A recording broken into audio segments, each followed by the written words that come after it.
akan melakukan tindakan pemenuhan nutrisi pada pasien yang menggunakan selang NGT untuk memenuhi kebutuhan nutrisi pasien. Alat dan bahan yang akan kita gunakan. Di sini ada sereal sesuai dengan diet pasien. Kemudian ada air putih dalam wadahnya. Kemudian ada dispos 10 ml atau cc untuk mengukur atau menghitung residu lambung pasien. Ada obat sesuai dengan terapi pasien dalam wadah. Senduk yang akan digunakan untuk memberikan obat. Ada bengkok. Kemudian ada stetoskop yang akan digunakan untuk mengecek kepatenan selang di dalam lambung. Kemudian ada handspoon, tisu, dan juga hand sanitizer. Selanjutnya kita melakukan kontrak pada pasien. Selamat siang Bapak Robi. Apa benar ini dengan Bapak Robi? Ya, coba Bapak sebutkan nama dan juga tanggal lahirnya. Baik Bapak, benar sekali. Bapak, saya Feby, mahasiswa praktek dari Poltekkes Kemenkes Kupang. Hari ini saya akan melakukan tindakan pemasangan NGT, yakni selang yang akan saya masukkan melalui hidung dan sampai pada lambung Bapak dengan tujuan untuk memberikan makan secara makanan cair melalui selang, kemudian dan juga untuk mengambil hasil lambung Bapak untuk pemeriksaan, kemudian untuk irigasi lambung ya Bapak ya, karena Bapak saat ini tidak bisa makan melalui mulut, sehingga akan dibantu melalui selang, yakni makanan yang cair. Apakah Bapak bersedia? Baik, jika Bapak bersedia, apakah ada pertanyaan? Baik, jika tidak, maka saya akan menyiapkan alatnya dulu ya Bapak. Permisi. Selanjutnya kita siapkan alat yang akan kita gunakan. Kemudian dekatkan alat dan pada pasien. Bapak Robi, selamat siang. Sekarang waktunya makan ya Pak. Saya akan menaikkan kepala Bapak 45 derajat ya, atau setengah duduk ya Pak, supaya nanti makanan yang masuk tidak keluar kembali. Kemudian kita tinggikan kepala pasien dengan menaikkan kepala tempat tidur dengan sudut 45 derajat untuk mencegah terjadinya reflux saat pemberian makanan.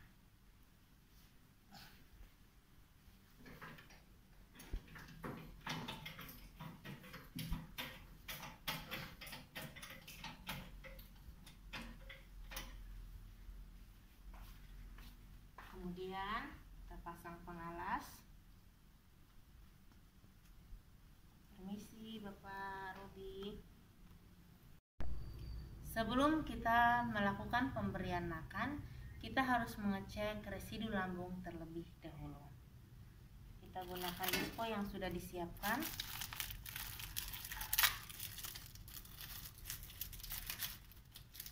Kita lepas, pisahkan disponya dari jarumnya. Kemudian ini adalah selangnya. Pastikan untuk selalu difiksasi seperti ini. Kemudian lepaskan. Ya. Setelah itu kita ambil residu lambung pasien, kita tarik residu lambung pasien. Ya. Seperti ini kita buang pada bengkok yang telah kita siapkan. Untuk residu lambung pasien tidak boleh lebih dari 250 cc. Jika residu lambung lebih dari 250 cc, maka tidak dianjurkan untuk diberikan pemberian makan, dan kita segera melaporkan pada perawat penanggung jawab. Kemudian kita menunggu petunjuk selanjutnya untuk diberikan tindakan. Jika residu lambung kurang dari 250 cc, maka kita bisa melanjutkan pemberian makan pada pasien. Selanjutnya kita menyiapkan makanan pasien. Siapkan juga tisu, kemudian dispo 50 cc. Kemudian kita menarik makanan cair sambil diaduk seperti ini adik-adik, agar makanan atau sereal yang mengendap juga bisa terbawa. Kemudian pastikan untuk makanannya itu hangat. Jika makanannya dingin, maka kita bisa hangatkan. Kemudian jika ada udara pada dispo yang akan kita gunakan untuk memberi makan, maka kita harus keluarkan udaranya. Tisu yang tadi kita taruh di bagian atas agar tidak terjadi rembesan keluar, atau saat udara yang keluar bersama makanan juga tidak kemana-mana ya adik-adik. Jika sudah, maka kita siapkan selangnya, kita lepas ya, seperti ini. Pastikan untuk selalu terfiksasi. Kemudian kita pasang. Selang yang ini juga bisa kita pasang di sini, kita letakkan. Kemudian kita masukkan makanan dengan selang lebih tinggi dari pasien. Kita masukkan secara perlahan-lahan. Kita lihat makanannya masuk ya adik-adik.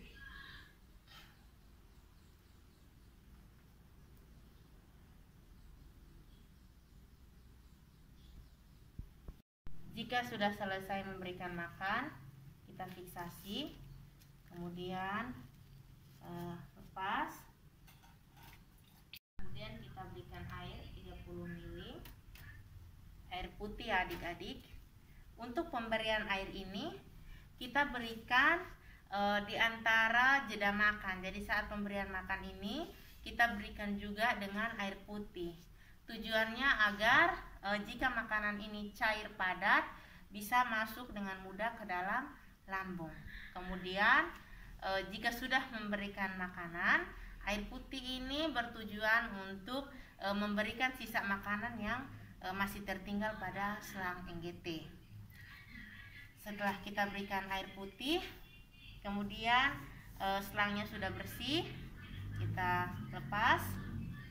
Kemudian jika ada obat-obatan yang akan kita masukkan setelah pemberian makan, maka obat-obatan disiapkan.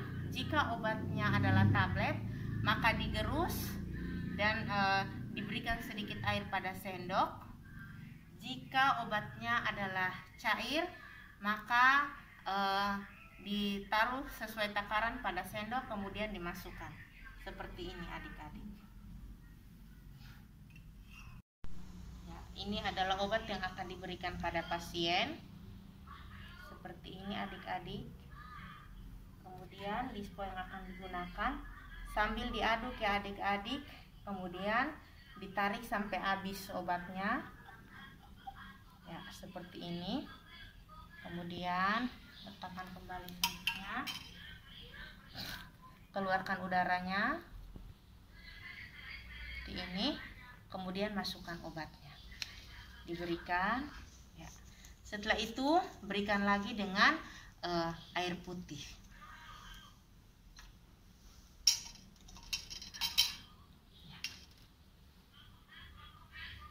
Ini juga air putih ini untuk membilas jika masih ada sisa obat yang ada pada selang, dan juga membantu agar obat ini bisa masuk sampai pada lambung. Jika kita sudah selesai memberi makan dan juga sudah membilas selang dan selang ini sudah bersih, maka kita bersihkan selang dengan menggunakan tisu tadi agar selang ini tetap bersih dan tidak ada sisa-sisa makanan yang menempel pada selang. Kemudian kita letakkan kembali selangnya pada samping pasien. Tisu yang telah kita gunakan kita buang Setelah itu kita rapikan pasien dengan kembali mengambil pengalasnya. Bapak, permisi. Baik, Bapak, saya sudah selesai memberi makan. Tadi juga saya sudah memberikan obat Bapak dan juga air sesuai dengan kebutuhan Bapak dan juga diet yang ditentukan ya Bapak. Sekarang saya akan kembali ke ruangan saya. Jika Bapak membutuhkan saya, bisa meminta keluarga untuk memanggil saya. Selamat siang Bapak, permisi. Setelah itu kembalikan alat pada tempatnya. Setelah selesai melakukan tindakan, rapikan alat, membuang sampah yang telah digunakan, melepaskan handphone, kemudian mencuci tangan.